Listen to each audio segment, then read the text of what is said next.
Welcome to மாயா பசார். நிர்மலா கஜேந்திரன். இன்றைக்கு நாம் பார்க்கும் ரெசிபி தட்டைப்பயிறு சுரக்காய் சாம்பார்.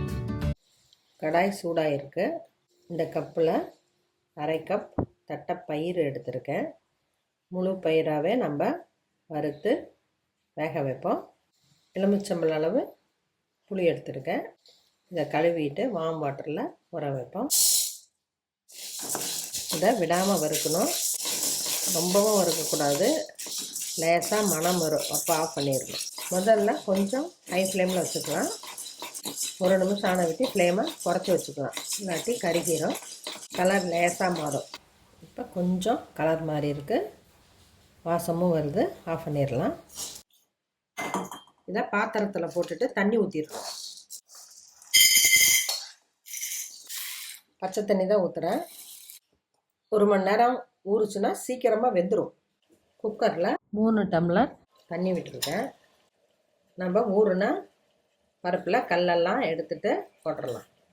ஒவ்வொரு பேக்கெட்டில் கல்லும் இருக்கும். கல்லை செக் பண்ணிட்டு தான் போடணும்.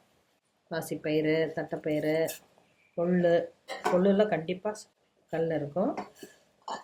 மஞ்சள் தூள் 1/4 டீஸ்பூன், கடலெண்ணெய் 1/4 டீஸ்பூன். தண்ணி கொதிக்கிறப்ப 1/4 டம்ளர் பச்சை தண்ணி ஊற்றினா நல்லா வேகும். ஒரே மாதிரியே வேகும். வெயிட் போட்டுடலாம். 2 விசில் வந்தோன்னா சிம்மில் 5 நிமிஷம் வைப்போம்.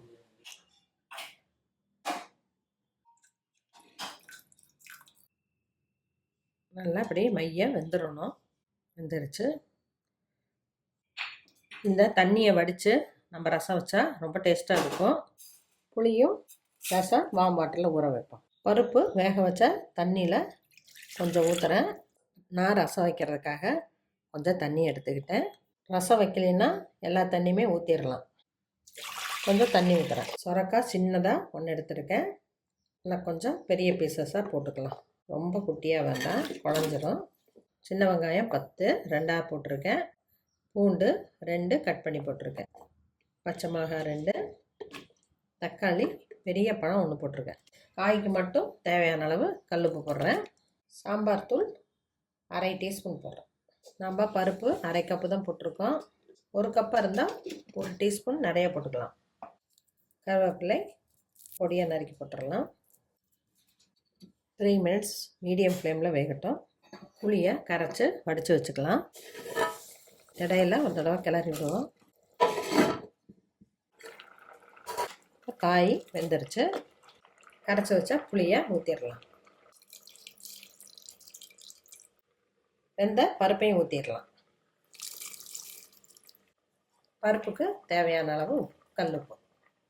ரொம்பவும் தண்ணியாட்டம் இருக்கக்கூடாது, சரியாக இருக்கும். பருப்பை லேசாக ஒரு மசிச்சு கூட போடலாம். நான் நல்லா வெந்ததுனால அப்படியே போட்டுட்டேன். லைட்டாக மசிச்சு போட்டால் கொஞ்சம் திக்காக தெரியும். 2 நிமிஷம் கொதிக்கட்டும். நல்லா கொதி வந்துருச்சு. இந்த கன்சிஸ்டன்சி இருக்கணும். நம்ம தனியாக தாளிச்சிடுவோம். கொத்தமல்லி இலை கொஞ்சம். இந்த சாம்பாருக்கு கொஞ்சம் தேங்காய் பூ போட்டால் டேஸ்ட்டாக இருக்கும். இறக்கிடலாம். இரும்பு கரண்டி வச்சுருக்கேன். நல்லெண்ணெய் 2 டீஸ்பூன் ஊற்றிருக்கேன். கடலெண்ணெய் 1 டீஸ்பூன். கடுகு 1/4 டீஸ்பூன். வெடிச்சிருச்சு. உளுந்தம்பருப்பு 1/2 டீஸ்பூன். கடலைப்பருப்பு 1/2 டீஸ்பூன். 2 வரமிளகாய், கொஞ்சம் கருவேப்பிலை, கட்டி பெருங்காயம் 1 பிஞ்ச். சாம்பாரில் ஊற்றிடலாம். இதை மறுபடியும் கொதிக்க வைக்கணும்னு அவசியம் இல்லை. அப்படியே சர்வ் பண்ணலாம். தட்டைப்பயிறு சுரக்காய் சாம்பார் ரெடி ஆயிடுச்சு. இது குழந்தைங்களுக்கு கண்டிப்பாக ரொம்ப பிடிக்கும். தட்டைப்பயிரில் புரோட்டீன் அதிகமாக இருக்குது. டேஸ்ட்டும் வித்தியாசமாக இருக்கும். வாரம் ஒரு முறை குழந்தைங்களுக்கு செஞ்சு கொடுக்கலாம். சுடு சாதத்தில் சாப்பிட்றப்ப ரொம்ப டேஸ்ட்டாக இருக்கும். சப்பாத்தியோடையும் சாப்பிட்டா நல்லாயிருக்கும். செஞ்சு பாருங்கள், சாப்பிட்டு பாருங்கள். பிடிச்சிருந்தால் சப்ஸ்கிரைப் பண்ணுங்கள், ஷேர் பண்ணுங்கள். தேங்க்யூ.